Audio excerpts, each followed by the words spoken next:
record. Okay, so I guess I have to continue. Yeah. Okay, so it is started recording. Yeah, please go ahead.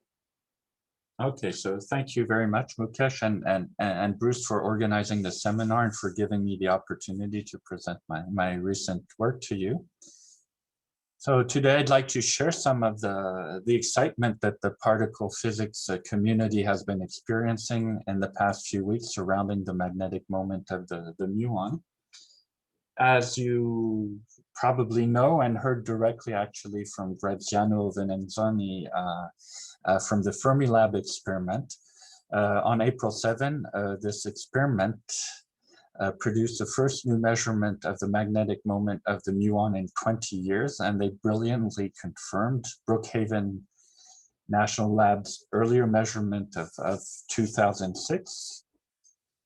As he probably told you too, if you combine the two measurements, the combined number exhibits a near discovery 4.2 standard deviation disagreement with the reference prediction of the standard model of particle physics, which is a strong evidence and indication for the existence of new fundamental physics beyond what we know today.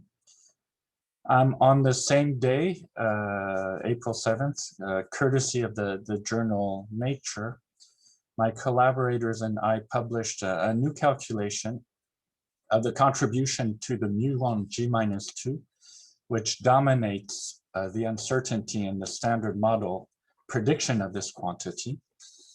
And to our surprise, our results suggest somewhat the opposite of what was announced by Fermilab, that the new measurement may actually be consistent with the standard model prediction if we use our determination of the hadronic vacuum polarization contribution.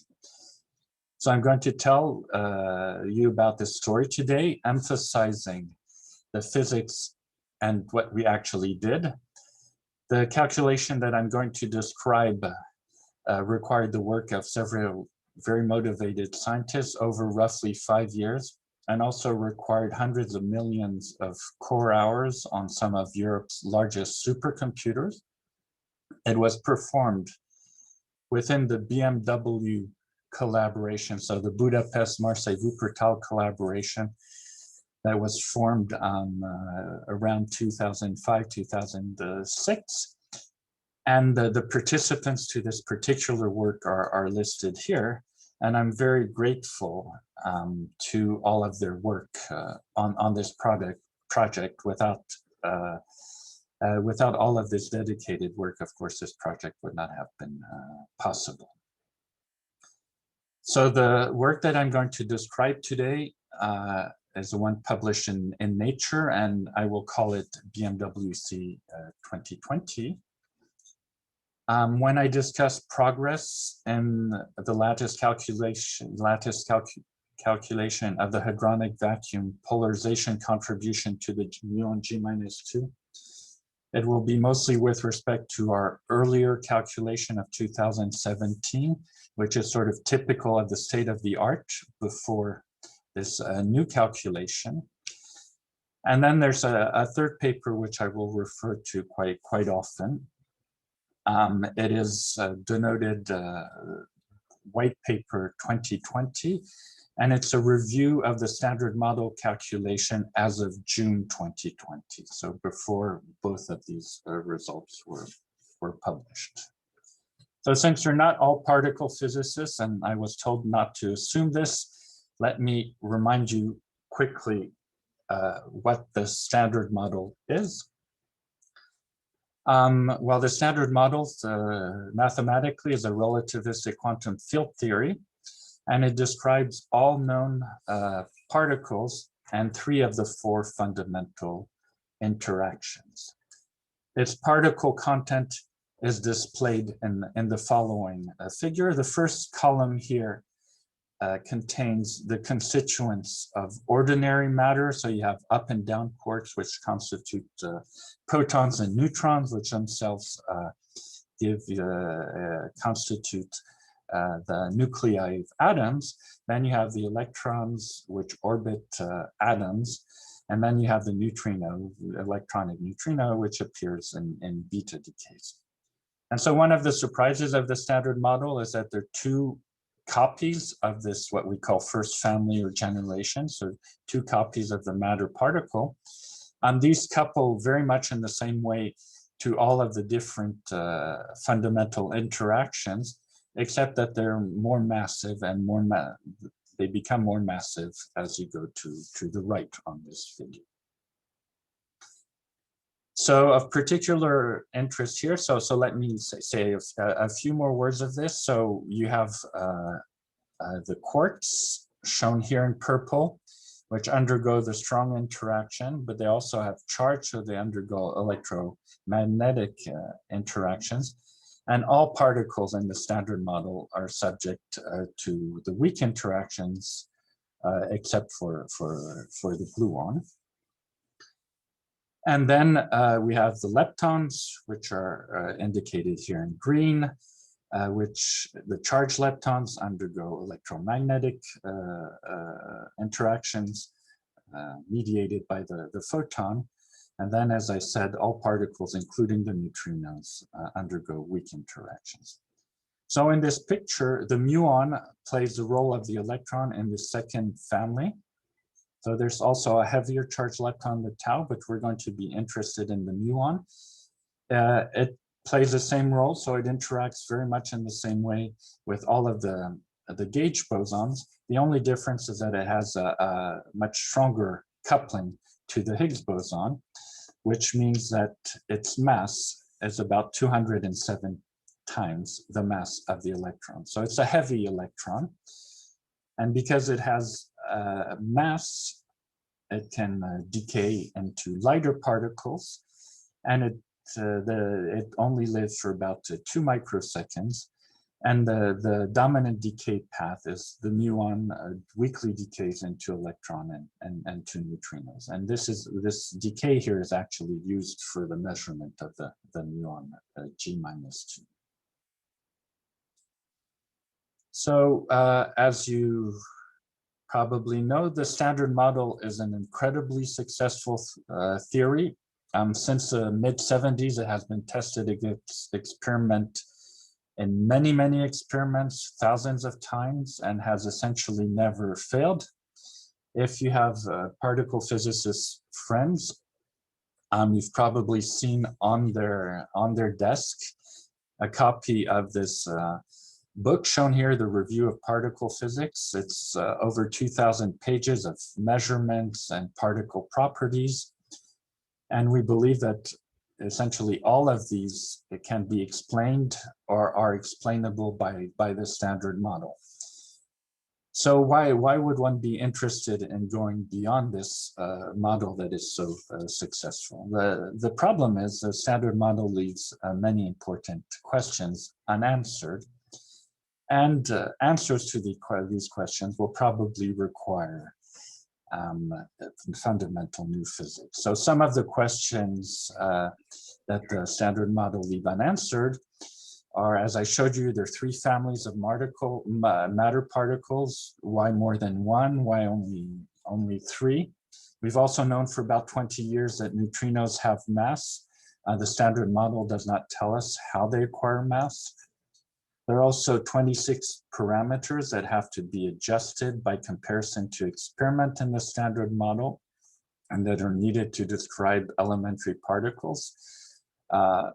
We'd like to know where these parameters come. They have very strange hierarchies or very pronounced hierarchies. We'd like to know where these come from. Then if you've ever looked at the Higgs mechanism, it's sort of hard to feel that there isn't more to electroweak symmetry breaking than this classical Mexican hat potential. Then there's a more theoretical question, as you know, the standard model explains strong, weak, and electromagnetic, but how about gravity? And then there are questions more related to what we see in our universe sort of as a whole that are not explained by the standard model. For instance, there is no standard model that could play the role of a dark matter particle, as far as we know. We see more matter than antimatter. And then there's an even more sort of puzzling question, which probably goes beyond even just adding a new particle, is why is the expansion of the universe accelerating? So there are all these questions, and of course we'd very much like to have answers to them. And in order to get these, we have some overall strategies. Particle physicists have an overall strategy to try to glean as much information as possible from experiment and observation. So this is done along three frontiers. There's first the cosmic frontier, where we use the universe as an observatory to learn as much as possible about particle physics. And some of the searches that are done there are, for instance, a search for dark matter particles known as weakly interacting massive particle, WIMPs. And so here we're trying to figure out whether dark matter is a new elementary particle. And then there's the energy frontier, on which many of you or your colleagues are particularly focused on. And here the idea is to take particle beams and collide them at the highest possible energies to try to directly produce new particles and essentially new phenomena or interactions. And the type of questions that one may want to try to answer here is whether the Higgs, for instance, whose properties are being measured at the LHC, is that Higgs really just the standard model Higgs? And then there's a third frontier known as the intensity frontier, where here the idea is to use a very high flux beams or work on very high low energy experiments in which we try to indirectly uncover new particles or forces through measuring the effects of minute quantum fluctuations on the process or property under study. And this is where it's along this frontier that the Muon g-2 experiment fits. And here we're interested, for instance, in figuring out whether the measurement, very precise measurement of this moment, of the magnetic moment of the muon, we're interested in knowing whether it's hiding new physics beyond the standard model. So here the strategy is really quite straightforward. What we want to do is measure the observable as precisely as possible and compute its standard model prediction with a similar precision. And then we have to answer the simple question, is the measurement equal to the standard model prediction? And if it isn't the case, well, if it is the case first, then this just means that at the level of precision at which things are done, the standard model can clock another success.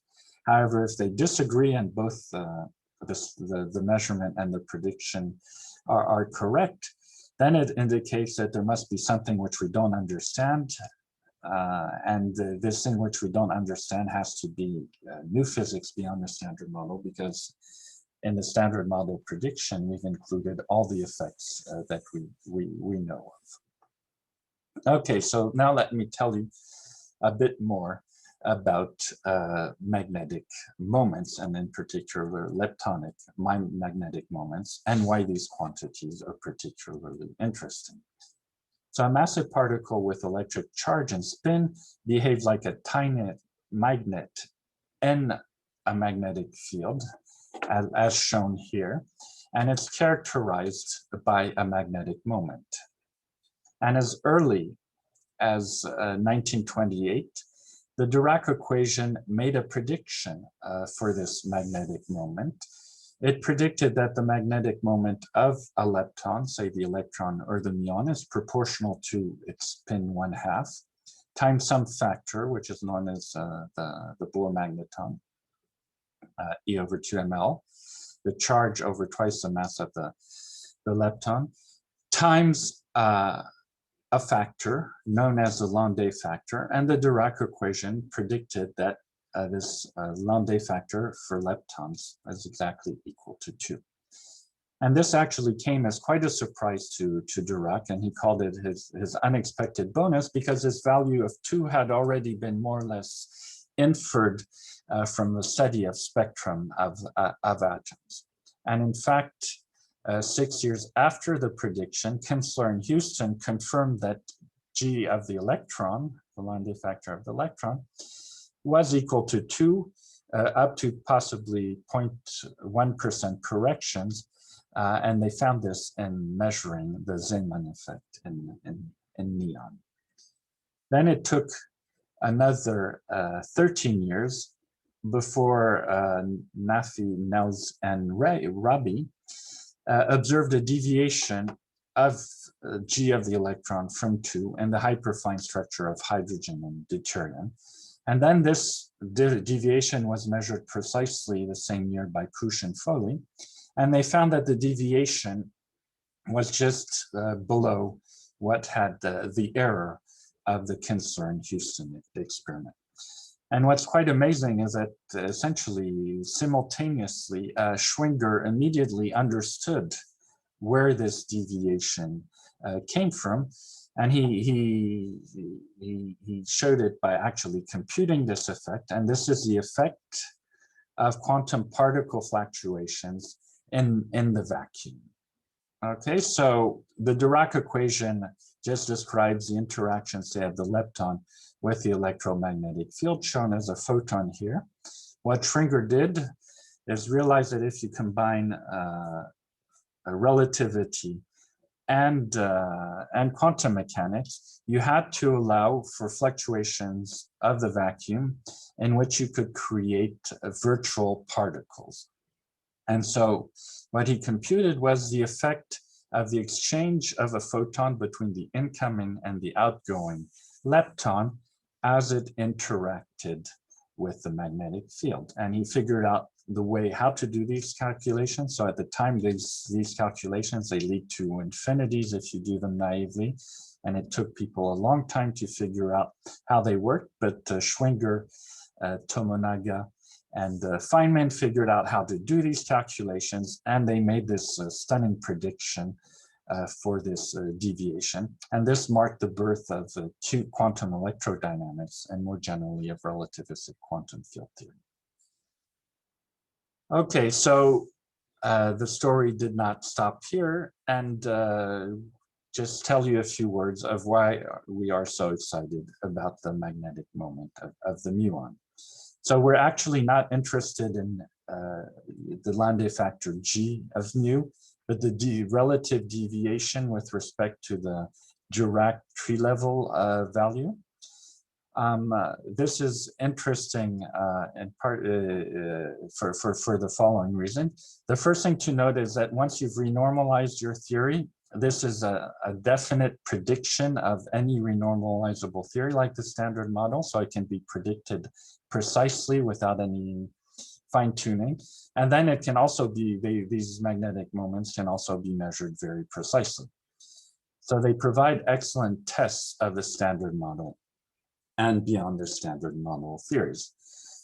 Then the other interesting feature is that G-2 actually measures directly these quantum fluctuation effects that appear, as we could say, at 1 loop or higher. And since any particle of the standard model or beyond the standard model can appear in this loop, and this loop has an effect on a mu, this means that this quantity is sensitive to degrees of freedom that may actually be too heavy or too weakly coupled to standard model particles to be produced directly, say, at LHC. So you may see effects which are very hard to see directly.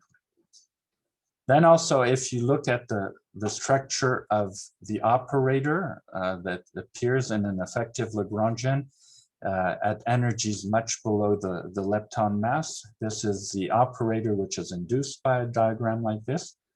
And as you can see, it couples the electromagnetic field F mu nu to the spin of the particle times, of course, the electric charge over 2m. And the coefficient of this operator is proportional to a mu, the anomalous magnetic moment of the lepton.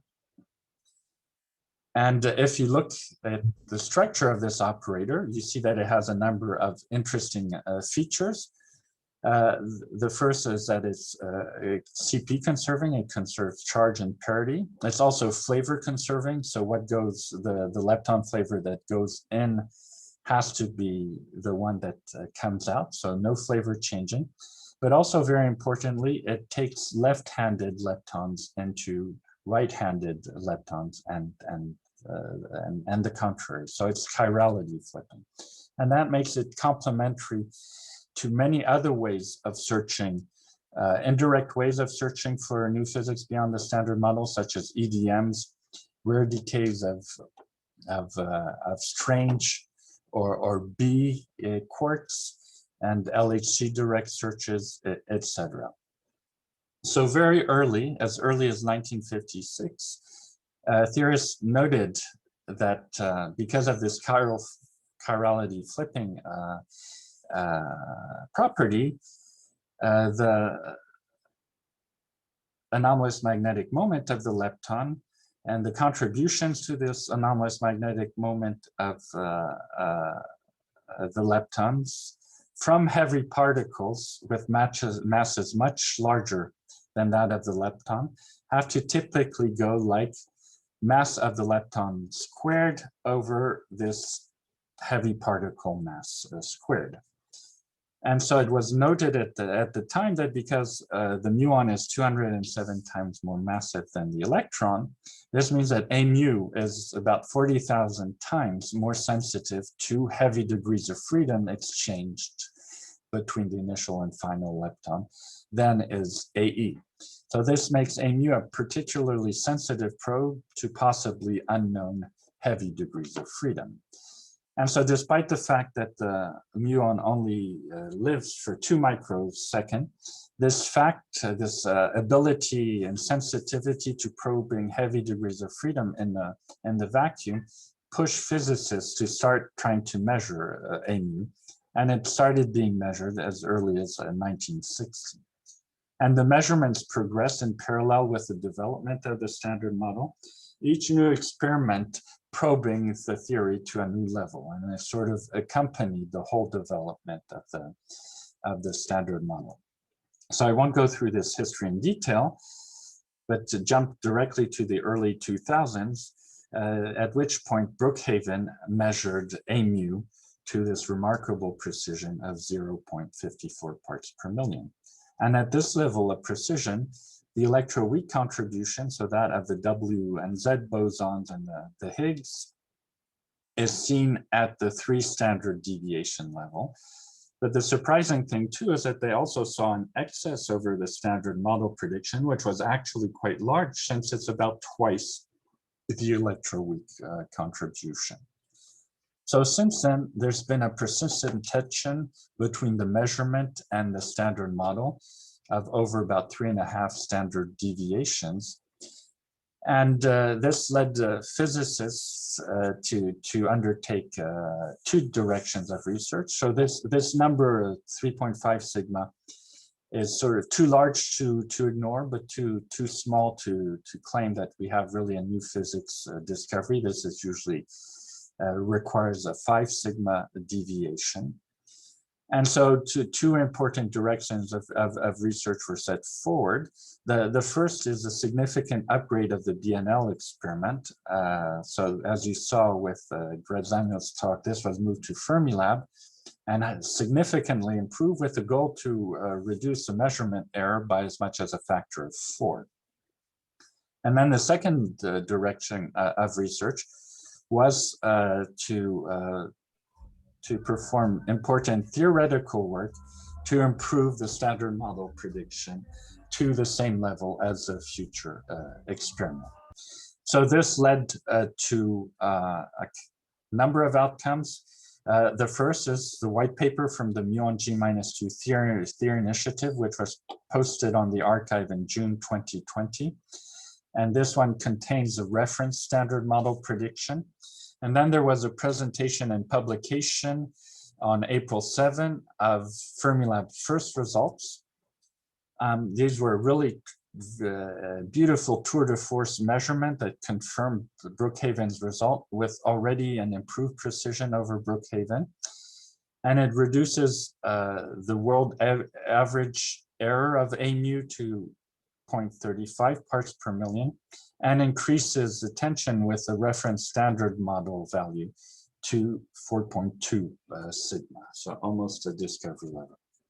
As I told you, the same day, Nature published our ab initio calculation of the hadronic vacuum polarization contribution to the standard model prediction that brings it much closer to the measurement of A mu, and we will see how much closer soon. Okay, and just as a reminder, the big question is, we measure A mu, we compute A mu, are they equal? And so I'll say a few words about the experiment, but very little because Graziano has already told you about the experiment and mostly focus on the standard model prediction. So the experimental measurement of A mu is both simple and beautiful. So as you know, when you put a charged particle with spin in a magnetic field, it undergoes both circular motion and spin precession. So the idea of the experiment is again quite straightforward. What you do is you inject longitudinally polarized muons into a storage ring in which is applied a magnetic field perpendicular to the plane of the ring. And shown here in blue is the momentum of the particle, and in green the direction of the spin. Now, if g mu were exactly equal to 2, as the Dirac equation predicts, both the momentum of the particle and its spin would turn together, and the spin would end up aligned with the momentum throughout the whole trajectory of the muon around the ring. The fact that g mu is slightly larger than 2 means that the spin turns slightly faster than the direction of the momentum. And what the experiment measures is the difference between the frequency of rotation, circular frequency of the momentum, and the frequency of the spin precision. So it measures this difference between W spin and W circular.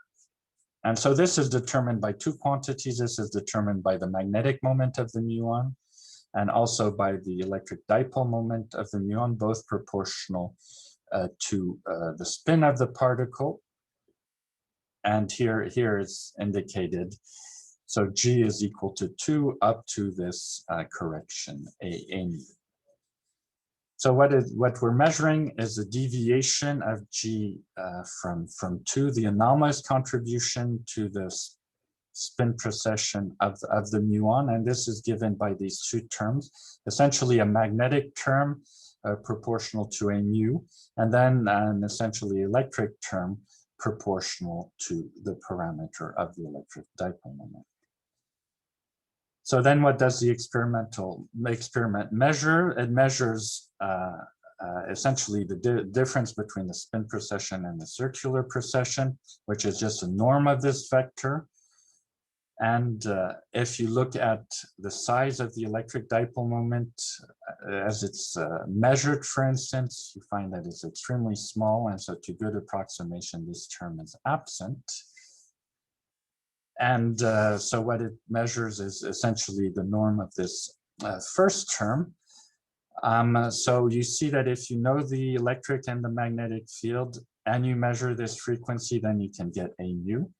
The problem is it's hard to get a handle on the electric field, and the electric field is also used to focus the beam. So you'd like to eliminate this term. There are two ways of doing this.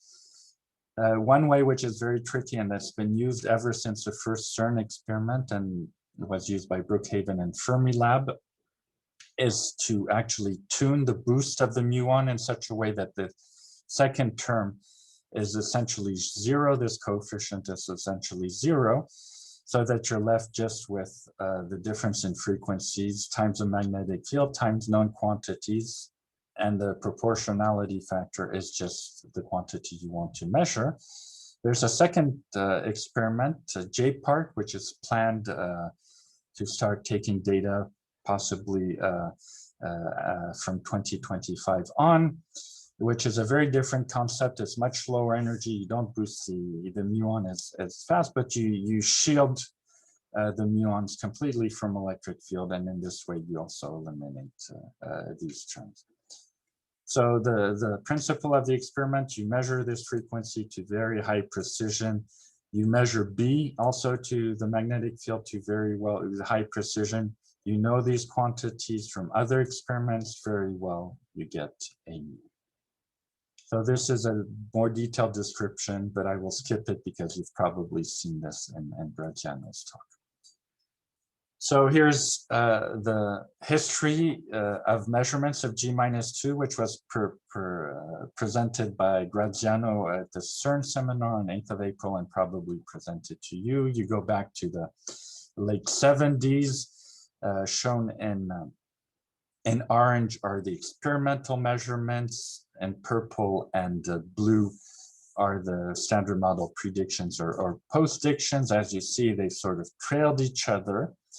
Here, the experiment started at Brookhaven. The error bars came down very quickly with this experiment, and we found this ourselves in the situation where there was this deviation between theory and experiment. Then theory has improved since 2006. We have the new Fermilab measurement. We have this white paper prediction and the 4.2 sigma. With the experimental world average of a mu has a 0.35 parts per million.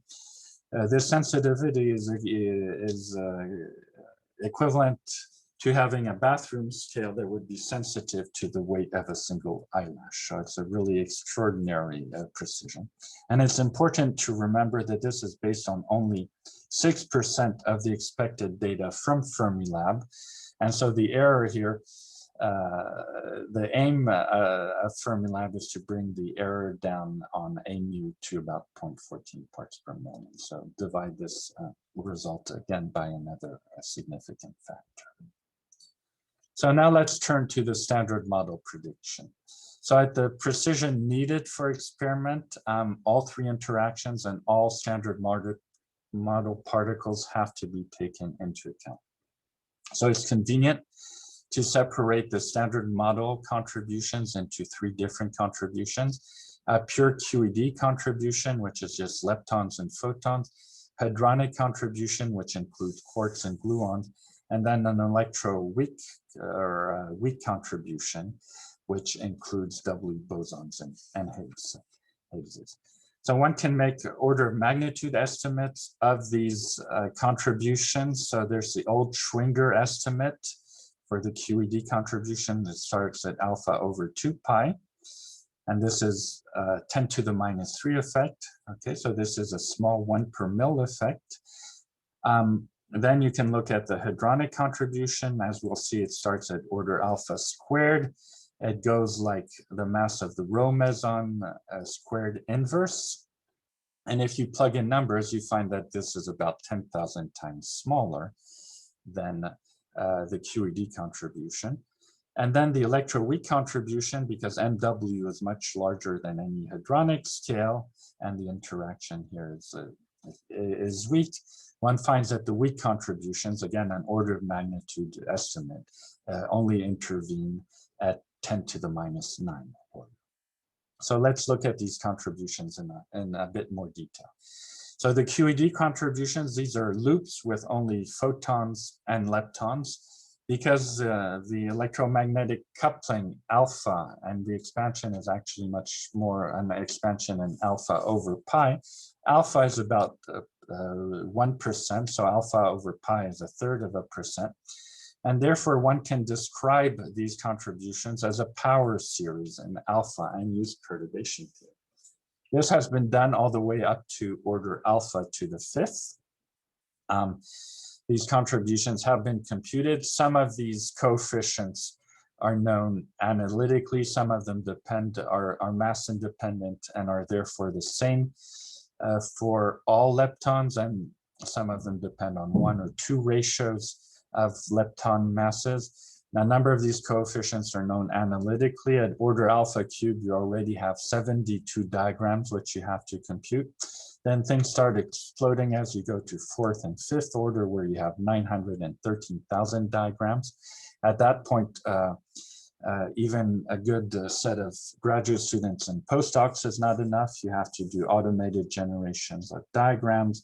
You have to evaluate the many loop integrals numerically. Only at this point, some of the diagrams are known analytically. And even though there's no reason to doubt this calculation, you should still remember that not all contributions have been fully and independently checked. So here's a set of sort of master diagrams that you find at 5 loop, just to give you an idea. Each one of these corresponds to some horrible integral, set of integrals that you have to do. These guys have worked on it very hard for decades, essentially, to get to this, and have come up with the result.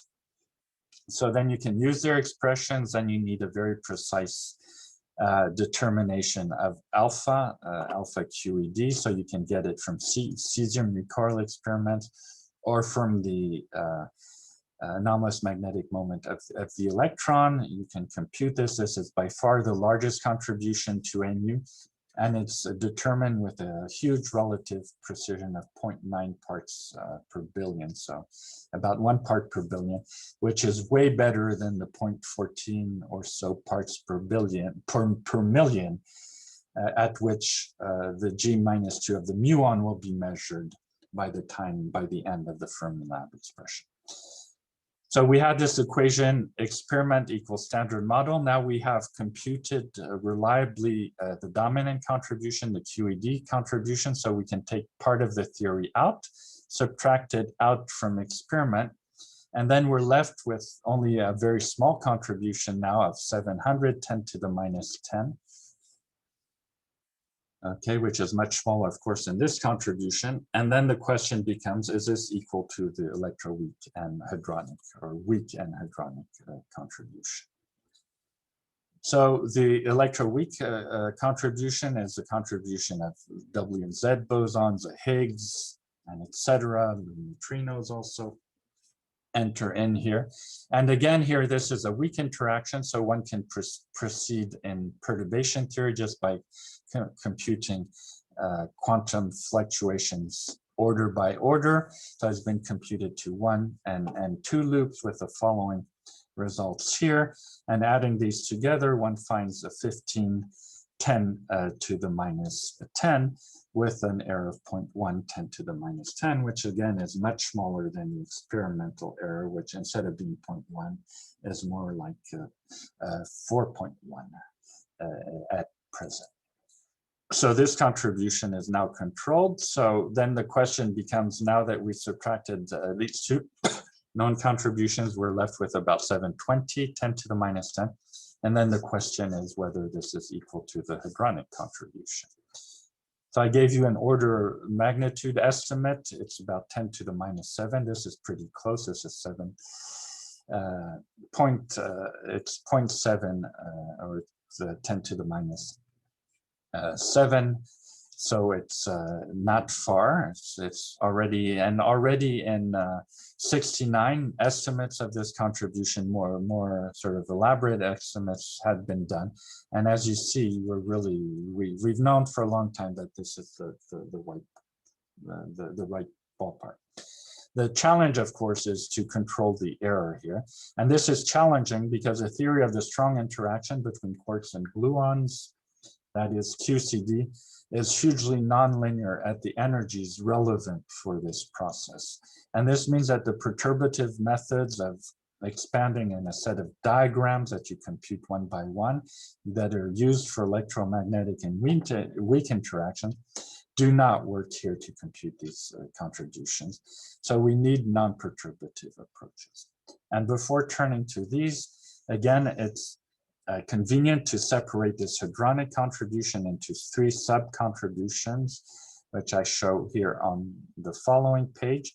There's a dominant contribution, which appears at order alpha squared, which is called the hadronic vacuum polarization. So it's essentially a Schwinger's diagram, except that the photon can polarize into a quark and an anti-quark, and then this quark anti-quark, because it's very strongly interacting, gives you some sort of strong interaction mess.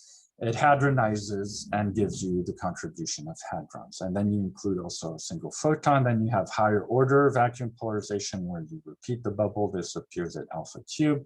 And also at order alpha cube, you have the light by light contribution.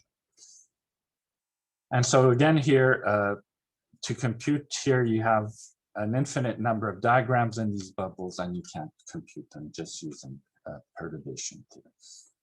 So let me start saying a few words about the light by light contribution, which is a much more complicated object. Is here you only have one photon in, hadrons, one photon out. Here you have two in, two out. So it's a much more complicated object, but it's suppressed by order alpha over pi, so it's much smaller. And in the end, even though it's much more complicated, you only need it at a precision of about 10%. Whereas for the HVP, you need 0.2% or 2 per mole. So I won't go through the details of this, but there's been huge progress in the 5 past years on this quantity. And the surprising thing perhaps is, even though this quantity is complicated to compute at the level of about 15–20%, in fact, any way you attack it, any reasonable way you attack it, either by the lattice or use the data-driven methods, you get a value which is, you get values which are roughly coherent. And so this light by light contribution is not considered a problem at this point. So now let me turn to the HVP contribution. Here, historically one used a data-driven approach. It was developed in the early 60s, and the first ingredient is using the optical theorem. So we're interested in this hadronic bubble, the value of this hadronic bubble function for space-like momentum. However, we can use the optical theorem, and the optical theorem tells you what the imaginary part of the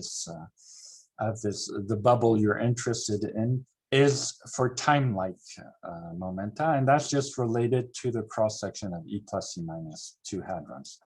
So here's the exact relationship between this imaginary part for time-like momenta and this cross-section. This cross-section is shown here as a function of square root of S. So you have the rho, the omega, the phi. It's been measured by many experiments. And then you can use the analyticity property of this correlation function to relate the imaginary part using Cauchy's theorem, the imaginary part in the time-like region to the real part in the space-like region through a dispersion relation. And from this, you can get this vacuum polarization pi hat of q squared just by integrating the data point by point. And then from this, you can get a mu, and this has been done by a number of teams. Here's an example of a result by this Davier, Hooker, Malaescu, and Zhang prediction. And it's determined to about 0.6%. So this is a target that one has to reach in order to rival with the best possible determinations. And you should note that it's systematic dominated too. So here we have hit the standard model prediction versus experiment. So here are the whole collection of predictions for the different hadronic contributions. Here's a QED contribution to 5 loops, electroweak to 2 loops. Here's a hadronic vacuum polarization, leading order next to leading order next to leading order shown here. And then there's a light by light contribution. The important thing to note here is that the theory prediction, which is just a sum of these 4 terms, the error is completely given by the hadronic vacuum polarization. This is by far the dominant error. okay, as shown here. And so you add all of these together, you get the standard model prediction, whose error is essentially that of the HVP. I showed you the experimental measurement. You look at the difference. The difference is tiny, but it's still about twice the weak contribution, which is 15. Here you have 25. And most importantly, it's about 4.2 times the error. So the size of the contribution is 4.2 times the error. So what we did and worked on, as you see here, the lattice results at the time of the white paper did not rival at all in precision. They were about 4 to 5 times less precise than the R ratio approach. And so what our paper did is actually completely reduce the error here by a factor of almost 4. And brings the error in line with the traditional data-driven approach. However, our value is larger, so if you just replace the HVP by R value, you find that the difference with the standard model is divided by a factor of 2. Our error is also slightly later, so is slightly larger. So the significance, of course, is significantly reduced to about only 1.5 standard model deviation, which is not really a deviation at all. So let me skip the introduction to lattice QCD. I will just say a few points very quickly.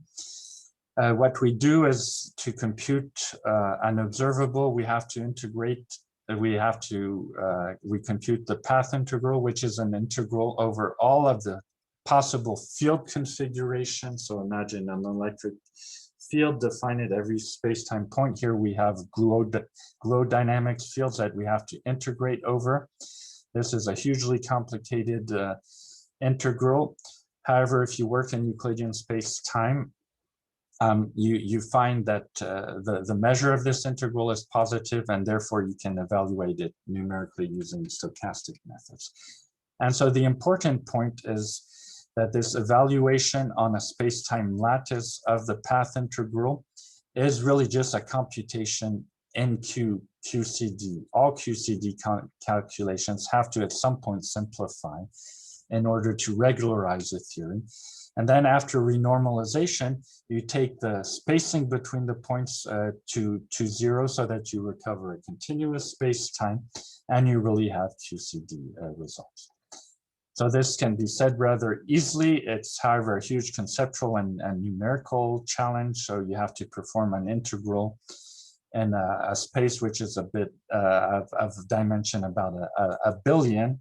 And this, of course, numerically is, and also conceptually, you have to have the right algorithms, perform the renormalization correctly. And numerically, you have to have access to very large supercomputers. Just to give you some idea, some of the supercomputers you use 1 year on such a supercomputer is the equivalent of 100,000 years on a laptop. So what we do is we use these methods to compute the HVP contribution to mu. So we're computing this part of the diagram. And then once you have this, then you put it in a known integral just with muon propagators and photon propagators, and you compute this further integral analytically. So the idea here is that you have to determine this part shown here. Okay, so as early as the early 2000s, Tom Bloom noticed that this vacuum polarization function shown here with quark-antiquark bubble here is actually something that in principle we can compute directly on the lattice. So what we do is we use the lattice method to compute this correlation function between 2 electromagnetic currents of quarks. So these are just the fractional charges of the quarks. You look at this correlation function, you have a current here at space-time point 0, x. Then you Fourier transform this. Of course, this we know how to do. You can show that this pi mu nu is a transverse function of this Euclidean or space-like momentum q. This is perfect because on the lattice we work with space-like momentum. And the proportionality constant is this function pi of q squared, which determines a mu HVP. So we compute this, we know how much momentum we put in, we divide the left-hand side by this, we get this, and we have to perform a renormalization, okay, which is just charge renormalization by subtracting pi of 0. We obtain pi of hat, then we just plug this into this integral, and we get a mu leading order of HVP. So again, I won't have the time to go into too many details here. There are problems due to the fact that we work in a box. So here is this function, this kernel K, which is a known kinematical function of q squared, and the muon mass, it's shown here, it's this very peak function. Then pi hat of q squared, which we determine on the lattice, we determine it at these discrete points. And then essentially you have to take the product of the two and then integrate this for all q squared. And as you can see, we only have it at discrete points, so they're finite box effects, etc. There are a number of effects we have to take into account. It took a number of years to figure this out, but we found a way of doing this calculation. Then another important point is that it's convenient, again, to divide the contribution of the HVP computed on the lattice into contributions from individual quark flavors, so the up and down quark flavors, strange charm, because each one of these contributions have very different systematics, and you can even use different methods to compute them on the lattice. And so it makes much more sense to focus on each one individually.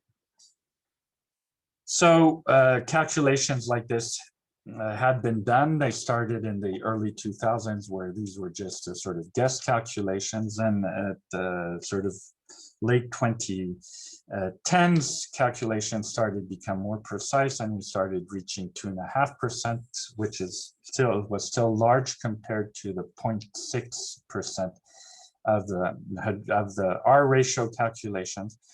And so in order to go from 2.5% to below 1%, a number of key improvements had to be made. So again, because time is sort of running short, I can come back over this in what follows. But one of the big things we had to fight against was the exponential increase in statistical noise in the evaluation of the path integral at large separation between the currents for the light quark contributions. So as you can see, generically, even if you use really state-of-the-art calculations, you find noise here. A mu is just the area under this curve. So here you get contributions, very noisy contributions. We use all sorts of theoretical and algorithmic techniques to hugely improve our statistical signal. And so here's what we found in 2020 on the same ensemble. So this is just one of our over 20 simulations. And as you can see, we control the errors much better. Here we did so in such a way that we divided this error by about a factor of 4. Then also you have to, as in any calculation in the standard model, you have to fix the parameters of the sector of the standard model you're interested in. And in QCD, this means fixing the light quark masses and also an overall mass scale. Here too, we worked very hard. We had about a 0.8% error previously. We determined the overall scale with the mass of the omega minus baryon, which we computed with an uncertainty of 0.2%, so to very high precision, and hammered this tuning of the particular physical point. We divided the error associated with this by a factor of 4.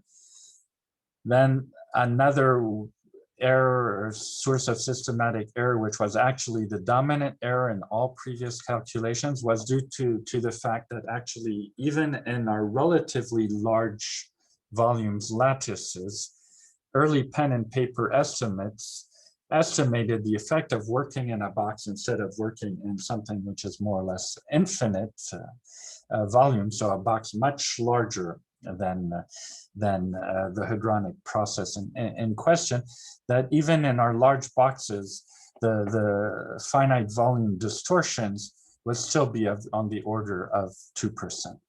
So we just completely eliminated essentially this problem by actually computing the effect in one very large box and comparing the effect in this very large box to what we get in our sort of reference volume of about 6 times 9 Fermi. So this was we had to come up with all sorts of tricks to be able to do this calculation.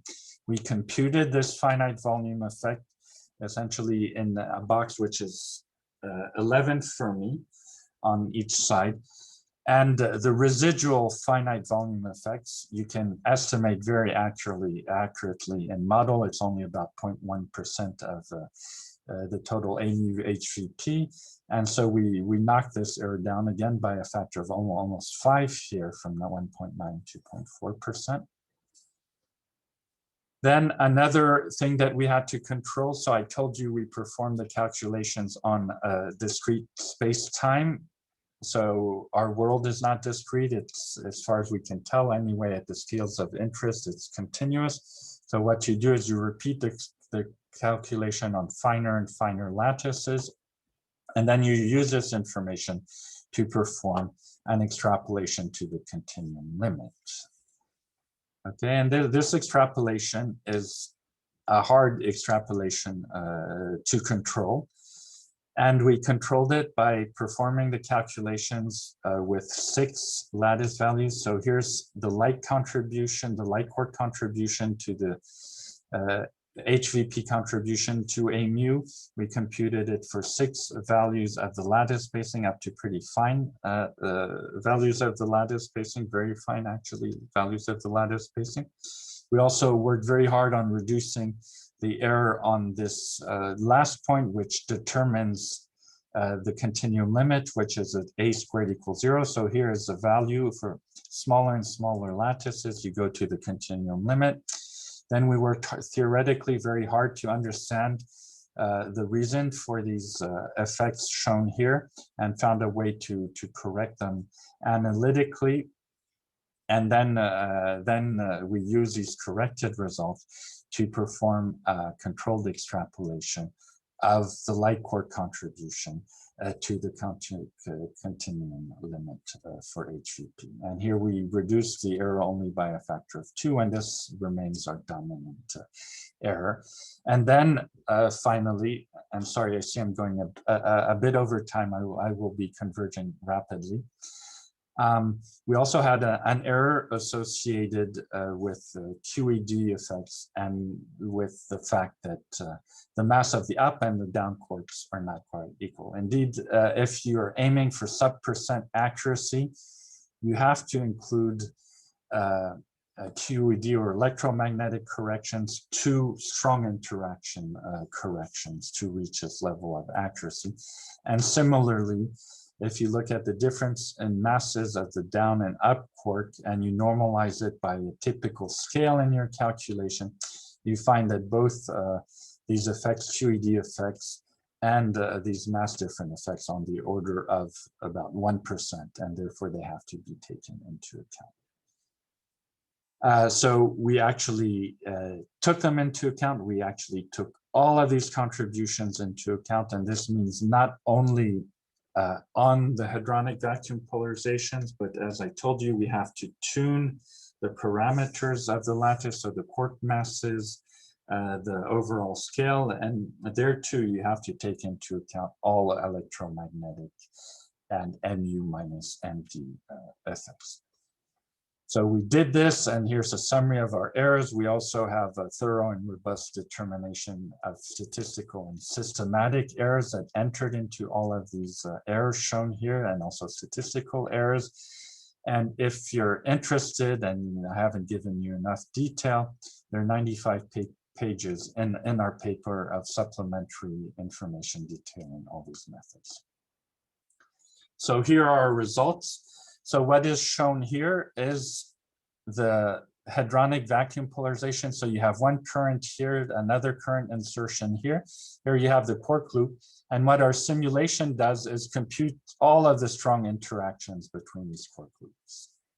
So we've separated the contributions here into light. So this is up and down contribution, which dominates, and there's a strange quark contribution, which is about 10 times smaller.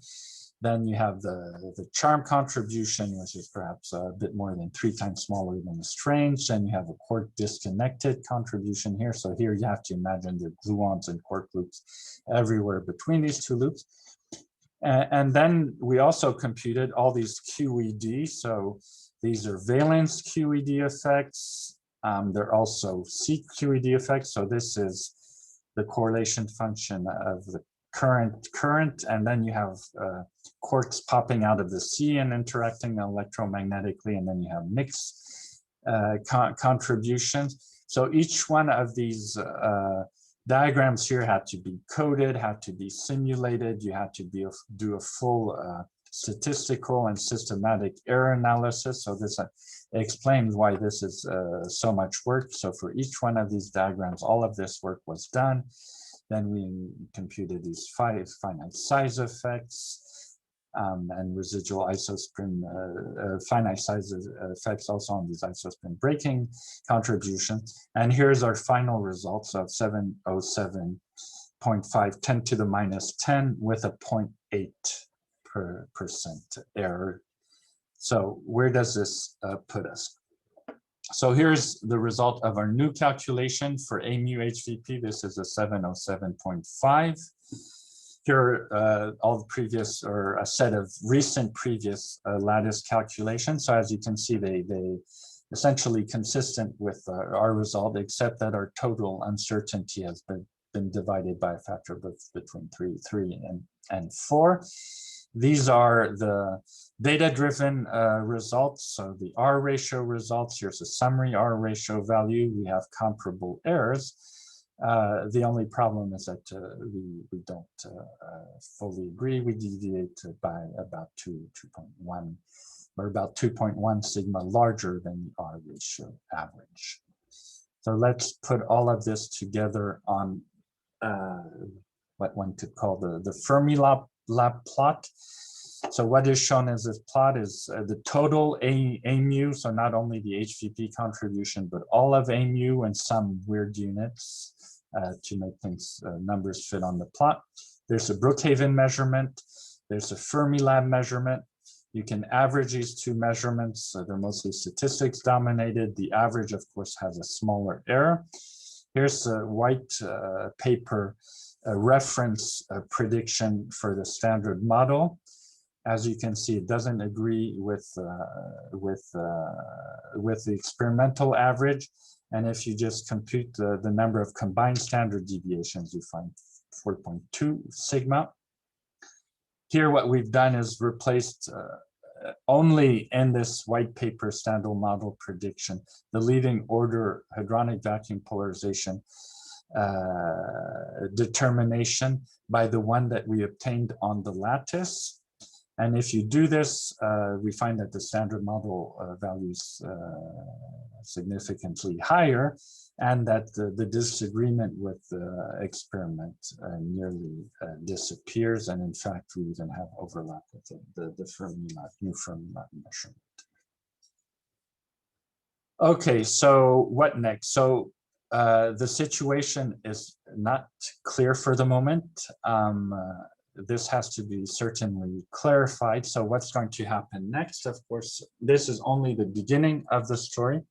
As I told you, Fermilab, the Fermilab result that was presented only uses about 6% of the total remaining data. So in the coming years, the total error on the world average measurement for A mu will come down by a factor of 2 to 3 in the coming years. The light by light prediction, its error, in order to keep up with experiment, will have to be reduced still yet by a factor of about 1.5 to 2, so be reduced to 10% instead of 15–20%. We have to reduce our error from 0.8% by a factor of 4 to 0.2%. And also, it's very important to reduce in the theory error, the proportion of systematics included there, because systematics errors, as you know, are the known unknown. So we try to make a guess of the known unknown. And this doesn't have a clear statistical distribution.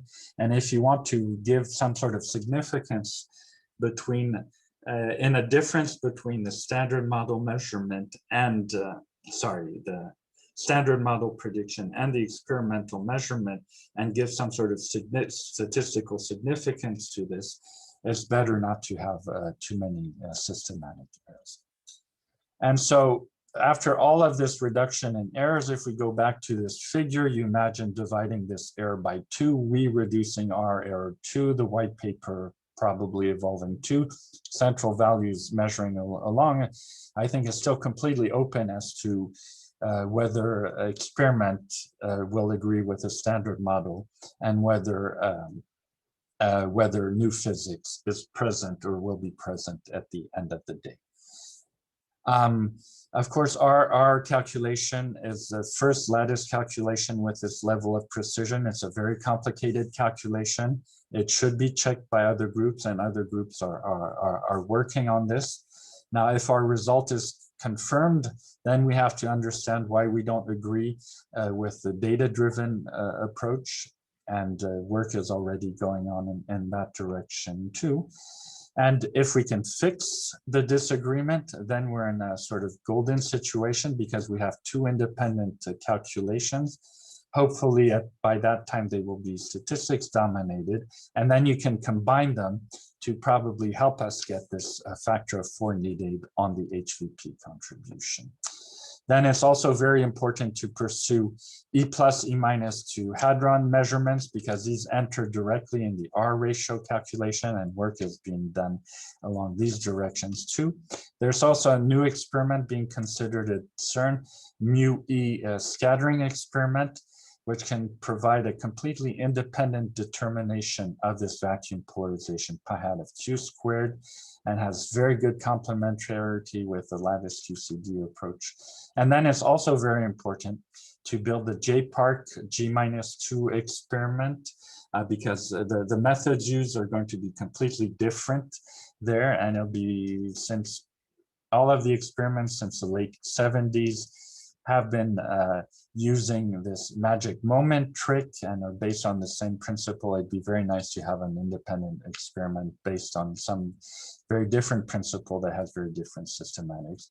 And it's also important to continue measuring the anomaly of the electron, because even though new physics contributes to it much less, its precision can be, its measurement can be obtained with much higher precision, because the electron lives forever, and you can just watch it go around in a magnetic field forever, and therefore determine A extremely precisely.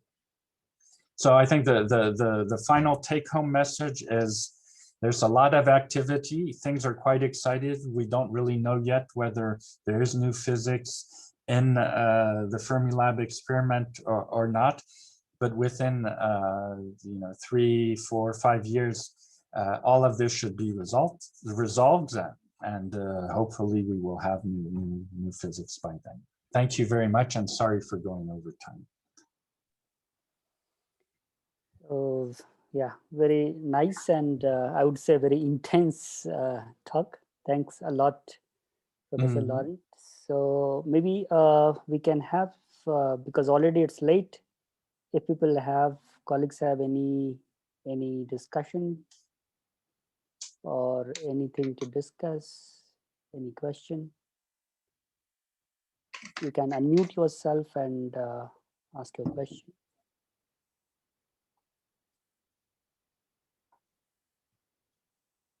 Yes, sorry, I sort of bombarded you with information. So. No, Hello.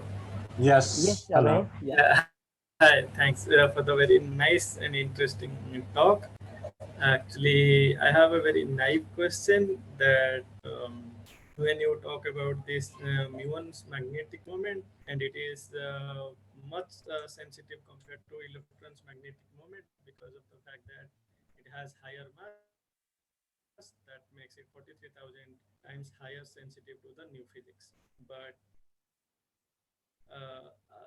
my question is that why, I mean, why not the tau magnetic moment? Because it is even higher mass and that can also be sensitive. But I understand that there must be very higher errors because tau might decay to hadronic. And I mean, why not tau?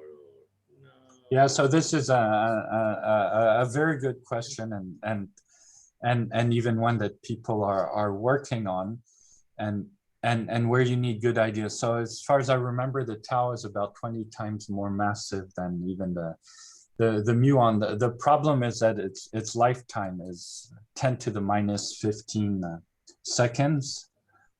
Okay, and it's very hard to make a measurement in 10 to the minus 15 seconds. And so you would probably have to boost it hugely. I'm not exactly sure. So people are looking into this, but the problem is a lifetime. I mean, you would have to have amazing electronics, and you would have to be able to stretch its lifetime long enough. You also have to be able to somehow as you say, the tau goes into hadrons. This is much messier than just trying to pick up an electron, like in the muon case, where the direction of the decay of the momentum of the decaying of the decayed electron tells you what direction the muon spin was. This you probably lose quite a bit in the tau. So they're big hurdles that you have to overcome for the tau. But if you have any good ideas, this would be fantastic. And for the tau, the HVP would play a much more important role too. So somehow the effect of the HVP would be enhanced by a factor of 40. So there you would even have to control the error better somehow, in order to see the new physics above that. So yeah, if you have a good idea, I think you would contribute significantly to the field. Great. Anything? Where you are happy? I mean, your sound is actually breaking. Yeah. I have one more question. Please. Okay, sure. Go ahead. Hello. Yeah. So you said when you try to measure this muon magnetic moment, one important information is muon polarization. So how do you control this muon's polarization in the experiment when it is accelerated and you use some kind of electric field and magnetic field? But then how to control this polarization, and what percentage of polarization usually is beneficial for this experiment? Okay, so sorry, you were sort of breaking up, but your question is about how do you control the polarization of the muon in the experiment? Is that correct? Yes. Okay, so because of parity violation, muons are created. They're created in pion decays, and they're created polarized because of the parity violation of the weak interaction. So they're created weakly and they're created polarized. And okay, I'm sorry, I'm not an experimenter and I'm not on the experiment, but my understanding is that the muons are created with a very high degree of polarization. And then what you do is you use electric fields, both to kick and to also focus the particles in such a way that you don't disturb this polarization, or you disturb it in a minimal way. And then you use again the fact that the muon decays weakly into the electron, and this because again of parity violation implies a relationship between the direction of the spin of the muon at the point of decay of the electron and the momentum of the electron. So the electrons are pointed decay much more favorably in the direction of the muon spin. So you use all of this information and parity violation in order to first polarize the muons and then measure the direction of their spin when they decay. Does this answer your question? Yeah, more or less. Okay. As to really how precisely, what is the percent of polarization of the muons that enter the ring, etc. I don't have the numbers, so I can't answer this. This question, honestly, you'll have to go back to Graziano's talk and look it up there. Okay, thanks, Abhay. So, yeah, colleague, anyone else wanted to ask a question? So if it's not there, maybe I can have one small question. When you talk about data-driven method, how it is different from the lattice measurement, like how you feed this data-driven thing into your calculation, or how you compare that? Okay, this is a very good question, and it's very important that I should have made this more clear. So data-driven. Okay, let me come back to the data-driven. Okay, this I think you understand its dispersion relation. So you actually measure E plus E minus to hadrons. Okay, and so there are essentially two ways of doing this. Okay, the difficulty is that you have to do it for many different values of the center of mass energy. Okay, and it's hard to build a detector where you just turn a knob and you increase or decrease the energy of the electron and positron, and you can tune it to any value you want. This is difficult to do. So there's some people who work at a number of these values of center of mass energy. There's another method where you work at fixed E plus E minus energy, but then you capture an initial state radiated photon. Okay, so either the electron or the positron radiates a photon, and if you can determine the energy of this photon, you can determine by how much energy, or by how much the energy of the incoming electron or positron has been reduced, and therefore you can, by picking different photon energies, you can scan in square root of S. And so you measure the production of rho mesons, phi, etc. All of this happens in the time-like region. It's in the production region. Okay, what you're actually interested in is the vacuum polarization because it's in a loop, it's in a space-like region, but you know how to relate the two. You relate them by a dispersion relation. So you take the data directly and you just integrate it point by point. You do this integral with the correct weight and you get A mu HVP. The lattice calculation is completely different. You forget completely about all of this data. None of it enters in the lattice calculation. You start with the QCD Lagrangian, which you can write down on a page. Unfortunately, I don't have it here, but it, psi bar ID / minus M plus G minus 1/4 G squared, etc. So you start with the Lagrangian. You discretize it, you put it on a lattice, and you evaluate the path integral.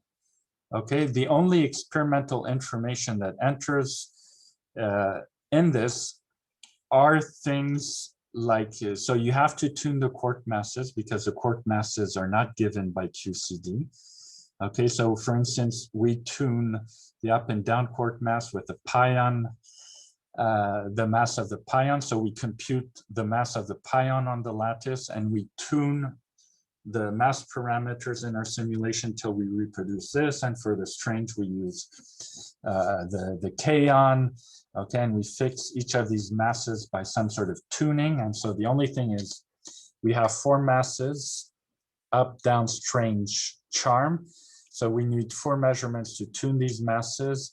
And then we need a 5th measurement to tune lambda QCD. Okay, but once you've done this, this is the only information you put in, the value of the bare quark masses. And then you just brute force compute the path integral. And in principle, the path integral has to recreate in your correlation function the rho, the omega, the phi, etc.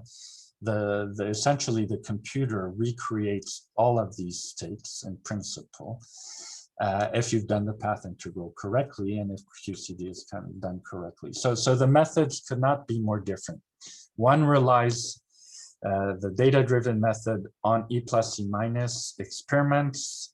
The lattice is just a pure theory calculation. Okay, and of course, in theory, and the standard model, you have parameters you have to tune. So we do this, but this is the only thing we do. Otherwise, it's just a pure theory calculation. So they're completely different. And that's why it's very interesting to have both. Because if you're going to throw out the standard model, you'd like to have 2 very independent ways of finding the same result. The standard model prediction. And so this is why we were so determined to do this. Yeah, thanks for the clarification. So I think we do not have any more question. Maybe Bruce, you have some last word to say?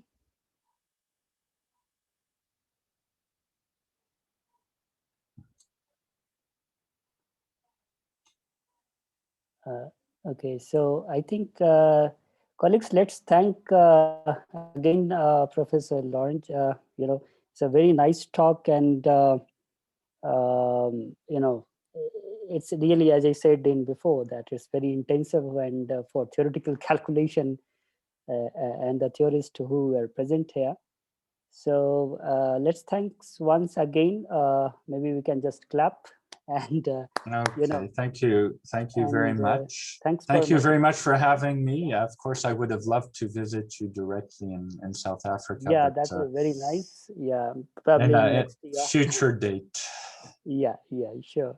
I would like to invite, obviously, and if you have Thank here, you. yeah. And it would be great to have you over here too. Yeah. Okay, so thank you very much. And if you have any further questions, I guess people have my email or can find it easily. So you can please feel free to ask. Yeah, sure. So maybe I think you can send me the slides so that I can upload in the agenda. Sure. And that will be then very nice. Okay. Thanks again for having me. Yeah. And thanks everyone. And see you in the next talk. Okay. Bye. Goodbye.